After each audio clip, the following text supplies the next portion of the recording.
Again, we are here courtesy of AtlanticCityFocus.com. If you've never checked out AtlanticCityFocus.com, it's something that you can check out on your phones right now. And every Thursday we do the weekend guide.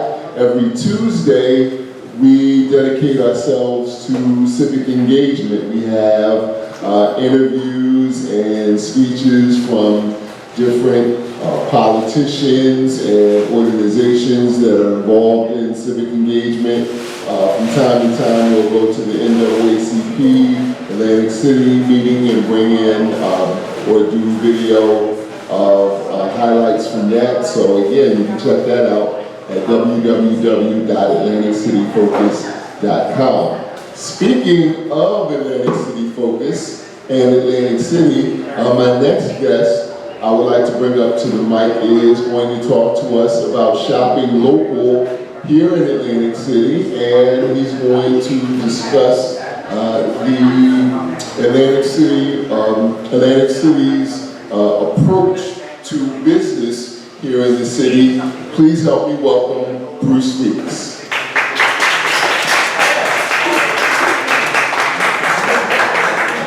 Before you speak, please introduce yourself and tell everybody your official title. Good afternoon, everyone. My name is Bruce Weeks. Thank you for taking the time to come out this afternoon for this program. I am the Assistant Director of Economic Development for the City of Atlantic City, which operates under the Department of Planning and Development.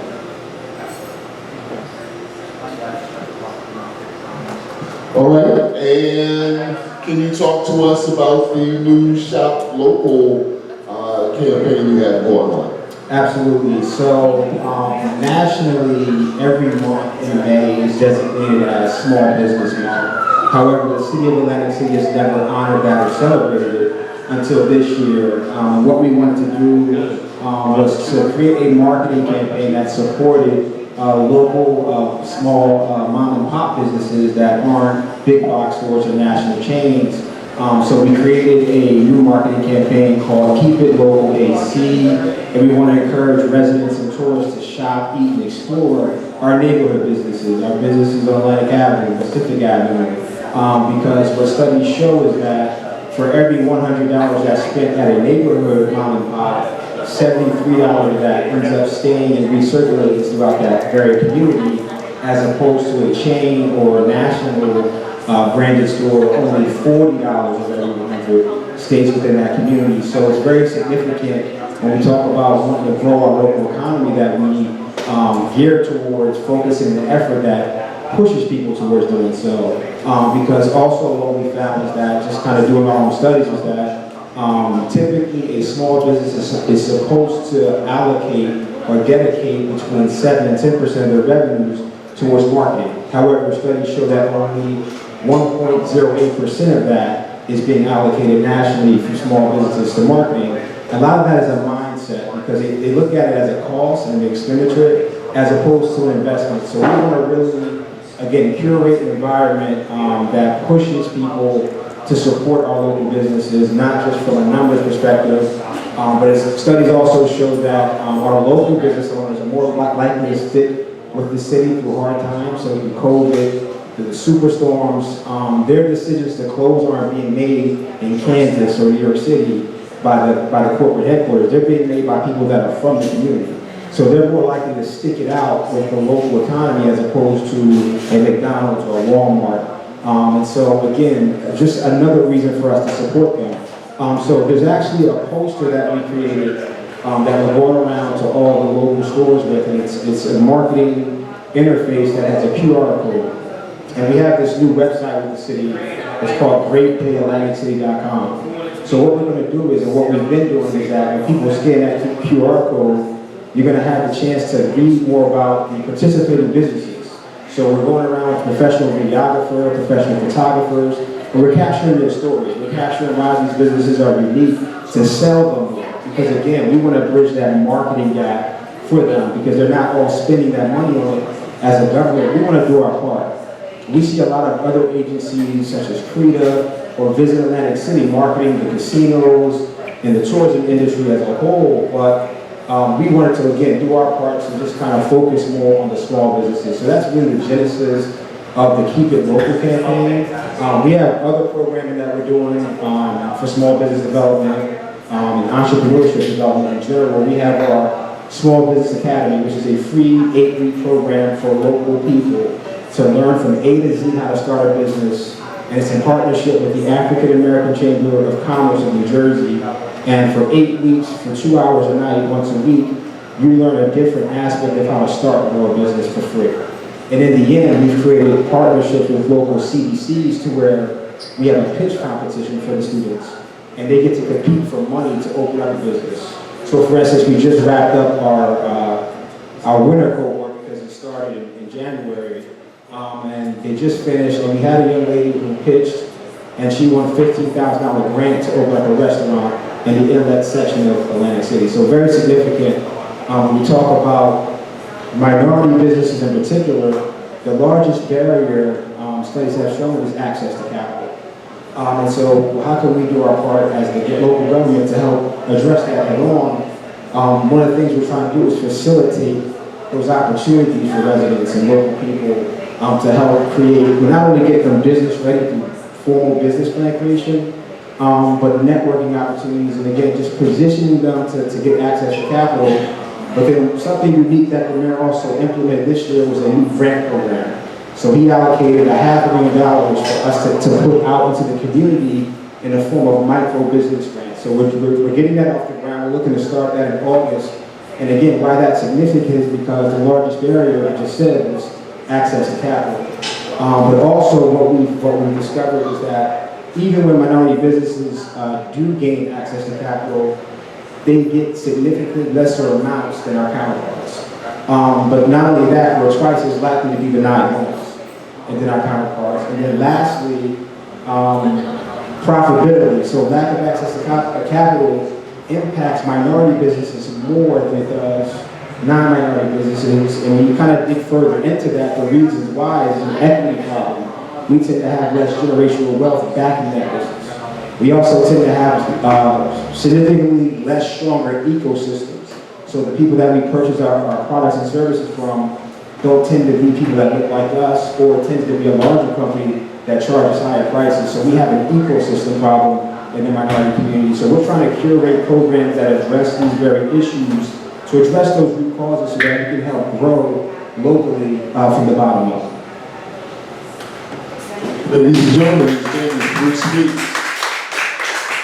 Before I go, okay, there are already questions. L'Oreal. With some of those opportunities, will there be opportunities for artists to create their own space? Because for years we've done this, we've been on the ground, we've opted to ask for spaces in such spaces like these, which is good that they look more, our mom and pop places look more like us now. But when you go uptown, or when you go midtown, Ducktown even, they don't look like us. And we'll bring the business in there, but then because they see certain things happening, or see the fiscal you're making or profiting, then they shut you all the way out. I mean, we've done it quite a bit often and seen it, so I think a lot of us artists need like our own space where we can come in and we can have, you know, an arts garage that can certainly have an arts garage, the Noise Arts Garage, but that shouldn't be the only earmark.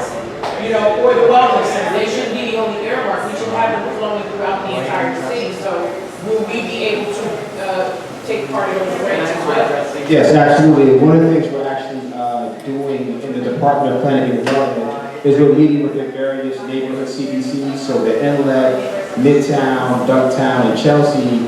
And because we have a bunch of city-owned land and property that is abandoned or not currently in the tax roll, what we're doing is we're conveying that to them, but with a purpose. So we want to see more neighborhood co-op businesses. For instance, we're trying to start a neighborhood laundromat co-op on the west side. So if you have ideas that you want to pitch to us, we're definitely open to partnering with nonprofits or artists that want to see a makerspace or an incubator that's focused solely on art. What we can do on our part is convey that land or that property to a local CDC with the mission behind it being that we want to see X created, which in your case would be an artist incubator. But how grant funding ties into that, not only with the CDC funds, we also have connections with the state, New Jersey Economic Development Authority. We have our own grant money from CDBG that we can dedicate towards projects. But again, it all comes with a solid proposal and a solid plan that shows that, number one, there's a need for it and a demand, because the last thing we want to do is build it and then 2 or 3 people want to utilize it. So we want to see at mass and at scale, is it going to have an impact? You want to be smart and very methodical about these things, because again, we don't want to have a project that we put all this emphasis and resources into that doesn't work. I'm not saying that it wouldn't, but we have to do our due diligence together to make sure that the project makes sense for all the parties involved. Okay. Just to follow up on that, because one of the things that's been found in urban areas in particular, one of the things that's been found in urban areas in particular is if the artists have ownership. If they are, as you said, just co-op, something where it's not some renter, there, but it really brings that investment, and that makes it permanent and sustainable. And those are things, again, it's complicated, I understand, but it's an important thing to keep in mind, okay? Yeah, it's a great point. I just mentioned the co-op model. That's scalable across various different industry types. So I gave a laundromat example. There's another example of a gentleman, Idealist Institute. He's doing a food co-op because we are a food desert, and he used that food desert designation to target grant funding. And he's putting together a food co-op in Atlantic City. He got millions of dollars in funding, primarily because he's using the co-op model, which gives value to the community. And depending on how profitable that particular co-op is every year, those owners are entitled to a dividend, which is pretty much a fiscal monetary reward or incentive for investing into that co-op. So the co-op model is something that is very good and strong when we're talking about building community coalition. Aside? Kudos, Bruce Weeks Jr. Still going to follow. I'm going to see you soon. Okay, sounds good. I'm in City Hall on the 5th floor. Okay. How easy is it, or what's the process? There's the question. What's the process for booking an appointment with you or someone in your office, or are you the person to talk to? Well, I have an open door policy, so if anyone was to randomly be around City Hall, you could always feel free to just drop by and say hello and schedule an appointment. But if not, you can reach out to me via email. My email is bweekes@acnj.gov, and my office phone number is 609-347-5544. But also, I want to talk a little bit more about, if you don't mind. Sure. We've been doing educational seminars, and the next one that we're doing is actually going to be here at Beat Daily Grind during the noontime hour on August 13th, and we're going to have our consultant, our small business consultant, a gentleman named Joe Malino. He's going to do a seminar on marketing for small businesses. It's a very engaging program, so if anyone here is a business owner or aspiring business owner and you want to learn for free about marketing, that'll be August 13th at noon. August is Black Business Month nationally, so we're going to do a whole series of events in August, focus on the expansion and celebration of Black business. The flagship program that we're putting together is a Black Business Expo. That's going to be at Soldiers Homes on August 26th from 5 to 8. So if you're a local vendor and you want to participate, please reach out to me. We're going to have 3 different panel discussions, all concurrently going on while people come shop local vendors. We're going to have a local radio doing their show there during the expo. It's going to be a great event. We want people to be able to set up their tables for free, sell their products and services to the community, but also come and hear from great speakers who are either just getting started in business or have been in business for a while. So we have some legends coming, and we have some burgeoning entrepreneurs that are going to be speaking on our various panels. And that is August 26th. All right, ladies and gentlemen, his name is Bruce Weeks. Unfortunately, that's our time, but I definitely want to have you back. And also, as I said before, I have the radio show The Light, Mondays through Thursdays on 91.7 WLFR. You know, the door is open for you to come and be a part of that as well. Please give it up one more time for Bruce Weeks. Thank you for taking time out of your busy schedule.